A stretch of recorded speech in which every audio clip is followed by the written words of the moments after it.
Hello everybody, Noto the Nomad coming to you with another video. And in this video, we're going to discuss things that will ruin your experience doing seasonal work. You're going to click that like button, go ahead and comment and subscribe. Click that notification bell so you can be notified whenever I drop a video. And without further ado, let's go on and get into this topic, because I really wanted to talk about this. And I've seen a lot of people make a lot of mistakes when I was up there working. And to be honest, I want to make this video so it can help you guys that's thinking about coming or that's going to come, not to make these same mistakes. Even though I'm talking about Yellowstone and you know, seasonal work and at this particular location, but I believe this goes across the board. You know, this goes across the board. Anybody's doing seasonal work to get housing and you stay there, this applies to you as well. So without further ado, I'm going to get into the topic, get into my first point. And my first point is irresponsible drinking, man. I cannot tell you how many times that I've seen people just act out, going out to the pub and drinking and, you know, just turn into different people and start doing things that they necessarily wouldn't do if they were sober, compromising their positions there and doing things that could potentially get them fired, or potentially get them a case that could potentially have people talking about you and looking at you a whole different way and treating you a whole different way. So I'm gonna tell you right now, if you're one of those type of people that can't handle your liquor and you know who you are, you know exactly who you are, and you know you can't handle it, it's best to just really tamper it down, but really just don't even really indulge. Be the type of just, you know, it might be your time to let it go. I was one of those type of people. That's why I had to stop. I was one of those type of people. So if you know you can't handle liquor, it's best to just leave it alone, even though they don't sell liquor in certain pubs. But if you know you can't handle your drink, it's best that you just don't. Or if you're going to drink, please be extremely careful. Please be responsible, because in a lot of these cases, it's only going to take one time for you to make a bad impression on somebody, and all of a sudden these groups of people don't mess with you over one night of a mistake that you don't even remember you made. You know, I've seen so many people that got cut off from so many people. A person that's got cut off from so many people because they said certain things, got into an argument with them, said some things that they couldn't take back, and now no matter how much they try to apologize, those people will never mess with them again. And you know, you're destroying relationships and not even knowing how you did it. So it's just a bad thing. It's a bad impression on your image as well. That's a big thing. It's a big thing on your health. There were some people that got really sick and had to be carried from the helicopter to the hospital because of possible alcohol poisoning and stuff like that. I'm not going to name any names or anything, but I just really want you guys to be really responsible and be really careful with that. And especially when it comes to, I'm not even going to get into the rest of that, but being a responsible drinker, if you're one of those people, there's nothing wrong with partying. I'm not against partying. It's not my choice. I choose not to drink or smoke or nothing like that. But if that is your advice, just be able to control yourself and do it responsibly, and just not make a bad impression on the people around you, and don't destroy your image or possibly get fired in the process, because that's happened to so many people, and it's ridiculous over just one night of just trying to have fun, trying to enjoy yourself, but it just gets out of hand. And the second thing that can ruin your experience is gossip. Gossip, guys, gossip. I've seen so much happen with a whole bunch of gossip here. I've seen so much of gossip. And I'm gonna tell you one thing, it never really ends well when you have people talking about other people, and you got people gossiping about this person, you got people gossiping about that person, and you hear so many problems going on. I've heard so much stuff about so many people that I ain't even known yet. I've heard so many names, but then when I see the person, like, oh, that's it. And like when I meet the person, they tell me their name, then I'm like, dang, I've been hearing so much about this person, and I didn't even know who this person was. That's how much gossip goes around there. And the best thing to do is really just not to indulge. Even if somebody's trying to come and tell you some gossip, and maybe like you'll be like, you know what, I'll just listen. Because a certain thing I used to do, I would be like, okay, I'll just listen. But I don't respond. I don't agree with the gossip. I don't respond and be like, oh yeah, they should have done this. I just be like, huh, yeah. But I retain it, because you never know. Because depending on the information that's being told, you never know what can backfire and possibly, you know, happiness. It can help you with being aware of your surroundings, yes. But I just say not to indulge in gossip, not like egg it on and stuff, because sometimes hearing the gossip and hearing who it's coming from, it could be very important information, because especially if human resources gets involved and stuff like that, you just never know, so especially if it's something about somebody and it could possibly, this information or this type of rumor or something like that could possibly get them fired or possibly, ruin their image or any way, shape, or form, then that'll be a good thing for you to know. And you can be able to, warn your friend about, okay, this is what the word on the street is, but not going around spreading the gossip like, going and trying to start something, but trying to inform your friend that, okay, this information is out there and I think you should, clear your name or, get a good control on this, get a damper on this, so this don't spread out and possibly get people putting a microscope on you, especially if you ain't do nothing. So I'm just gonna say right now, there's a whole bunch of rumors, a whole bunch of gossip, and I feel like the best thing to do, the best course of action with this, guys, is just to mind your business.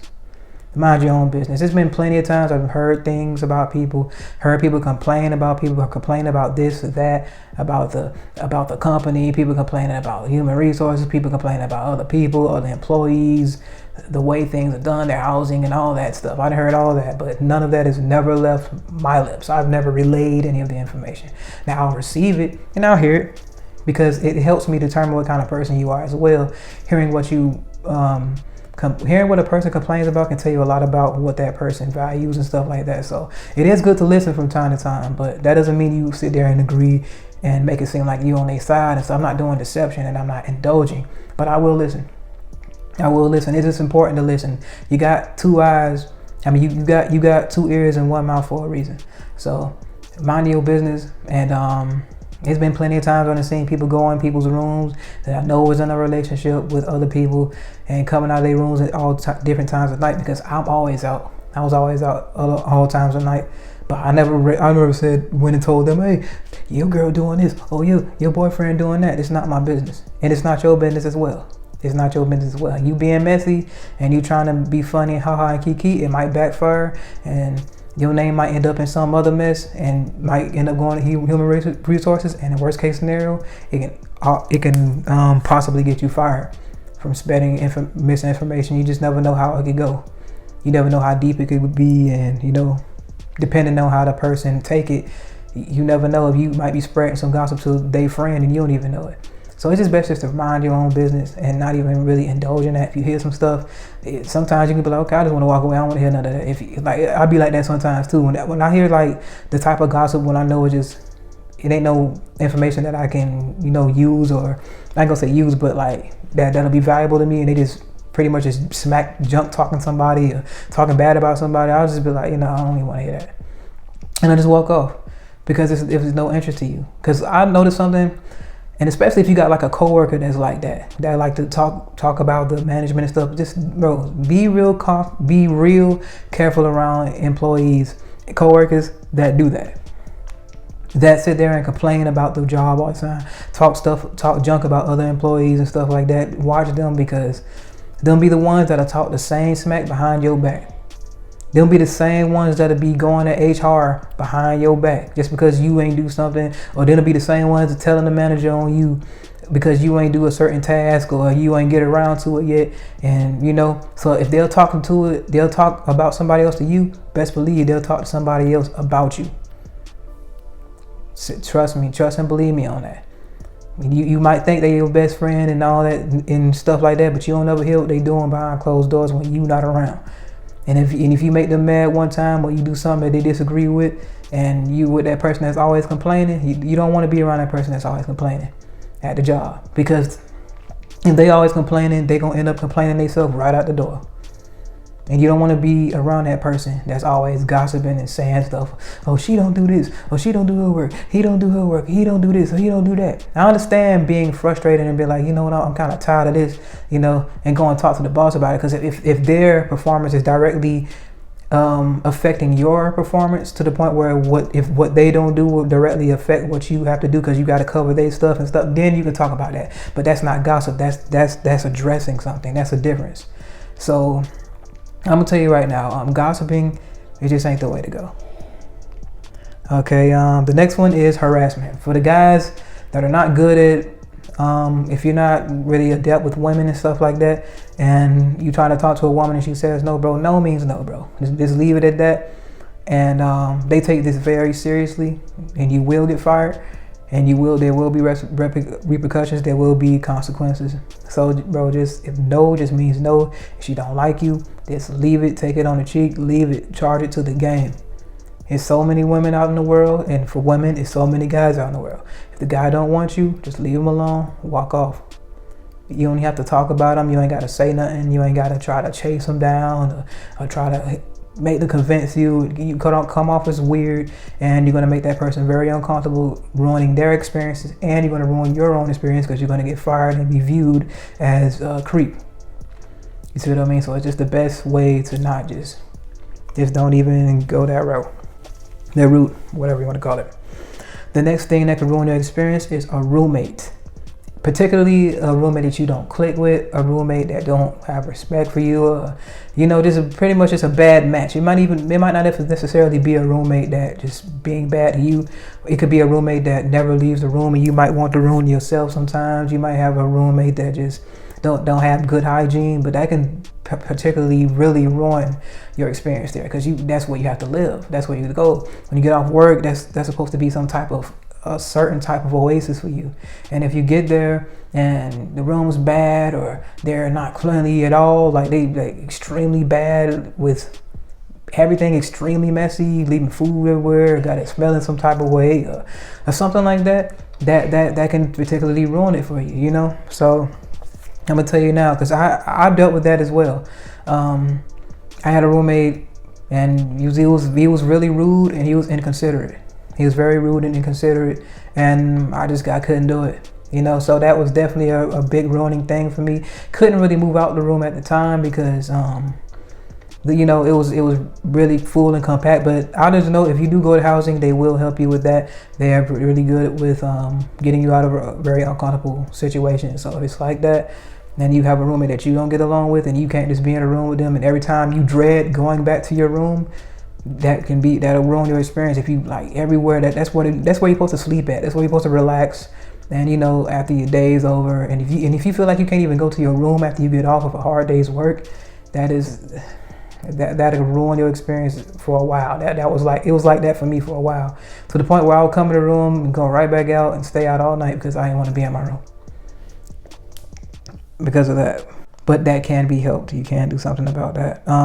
Another thing that can ruin your experience is the schedule in of itself and shift changes. That's what I put.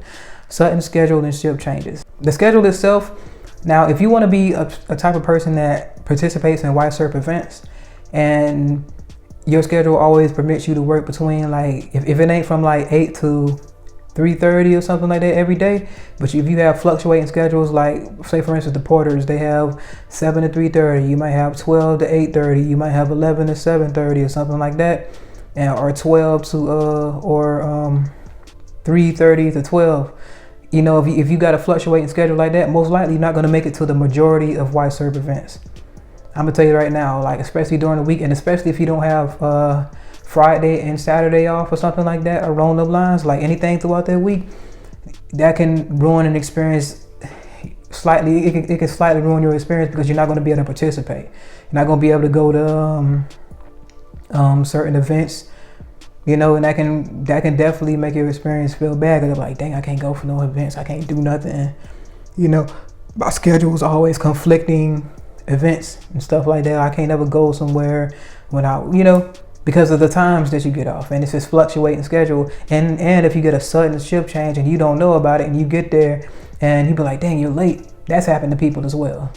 That's definitely happened to people as well. So that can ruin it for them too. They be like, dang, I thought I had this. I thought I was coming in at this time, and they be to change the schedule and you don't know about it. So that definitely can ruin your experience, especially if you had things planned for a certain type of time. That can potentially ruin your experiences there if it happens on a continuous basis, or it could be something that you was looking forward to all year, and you'll shift change, and all of a sudden you can't do it because you got to work, and ain't got nobody else to cover the shift, and it'll look bad if you be like, you know what, I'm just gonna leave anyway, and then they talk about firing you because they'll look at you and be like, you're inconsiderate.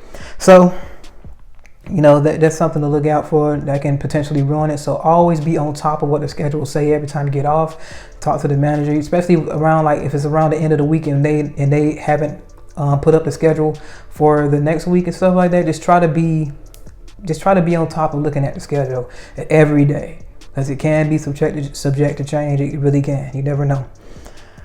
I would, it's kind of hard to be like on it every day, but at least every other day, take a picture of it. And you know what? That's the best thing to do. Take a picture of it and have receipts. So if you're gonna be like, I ain't know what to do, and you ain't got no proof, it's hard to prove that, So, but if you took a picture of it, you'd be like, okay, and it's the date that I took a picture of it, that's compelling evidence, So if you do that, then you'd be like, okay, I didn't. His person honestly didn't know, and he has proof. So when you got receipts, you good. So and this is another thing for the housekeeping. This right here, this is a big gem right here. Housekeepers, especially anybody that's coming from like the J1 area, like foreign or something like that, or anybody in the housekeeping department, but it's people that don't know, like those sprinklers that's in the room, do not cover those things. Do not cover. If you go in the room for any reason, do not cover the sprinklers for any reason at all. Those sprinklers or whatever, those air vents or whatever, anything that's in the ceiling that have to do with airflow or sprinkler systems or something like that, something that'll help the room with circulation or anything like that, air circulation, or for health hazards or something like that, just don't cover any of that up. Don't cover it up with a plastic bag. Don't bother it at all. Don't bother it at all. Okay, because I've seen people get terminated because of doing that. That is automatic termination. So I'm gonna tell you that's a jewel right there. Please do not do that. They will terminate you. They don't care who you are. They don't care how far you've come. They will terminate you on the spot. So that's something to please be careful about that, because I was very, very sad to see that happen to a couple people that I did see it happen to. So please, housekeepers and anybody that's doing anything in the room, do not cover those sprinklers up. Don't mess with the air vents, none of that stuff. Just leave it alone. Just go in there, clean the room, and get out. Okay, and the last thing that ruin your experience for seasonal work is discrimination, and facing discrimination and having your intelligence and belittling intelligence. Especially, I say this more so for the J1s and foreigners. I'm not talking about like racial discrimination and stuff. I've already talked about stuff like that because I already got a video talking about that. But to be honest, when everybody got there, it's gonna be people that be like that. I'd be like, this is not one of them videos where I'm gonna be like, oh, I feel bad because I'm the black guy and I'm facing racism. I mean, it's gonna happen from time to time. I understand that. I'm aware of that. So I'm not gonna be like, oh, it's gonna ruin my experience, because I know how to deal with it. And you learn to not let it bother you, and you just go on about it. This right here, I'm talking about because it's something that I hated seeing, is people being condescending to the foreigners and the J1s, or whatever you want to address them as. I address them as friends, foreign friends. But to the foreigners, and just because they're not that good at speaking the language, maybe they don't know certain parts of the language, that you try to talk down to them in a condescending manner, that can ruin their experience, because you talking to them like they're stupid. Foreign does not mean stupid. You know what I'm saying? Just because they're foreign does not mean that they're not intelligent. Just because they can't understand your native language all the way through, they understand enough to be able to talk. That don't mean you talk to them baby talk like they're stupid, like you talking to somebody that's talking down to them like they're retarded or something. That's one thing I could not stand. Like, do not talk to them like they understand. Don't talk to the Colombians like that. Don't talk to the Thai people like that. Don't talk to the Taiwanese people like that. Don't talk to the Russian people like that. Albanian people like that. None of them. Don't talk to none of them like that, bro. That's the grind my gears. That's the boil my blood all the time, because people will definitely talk down to them just because they don't understand your language, and and trying to treat them like like they below you or something like that, because they can't understand what you're saying. And so, you can't understand what I'm saying? Some people don't speak English, and bro, I hated seeing that. I honestly hate seeing that. So belittling their intelligence, bro, that is low. That's real low. They came here to have a good experience. They didn't come here to be discriminated against because they don't speak your native language. This is a big world out here. Everybody don't speak English perfectly, but they came here to be a part of an experience just like you did. And the last thing they need to face is having their intelligence belittled because they don't understand your damn language. But anyway, excuse my my language, but at that point in time, because that pissed me off. I hated seeing that. But anyway, it's Noto the Nomad coming to you with another video, coming to you with another experience here. Anyway, if you're enjoying the content, go and click that like button, comment, subscribe, and click that notification bell so you'll be notified whenever I drop a video. I'm out.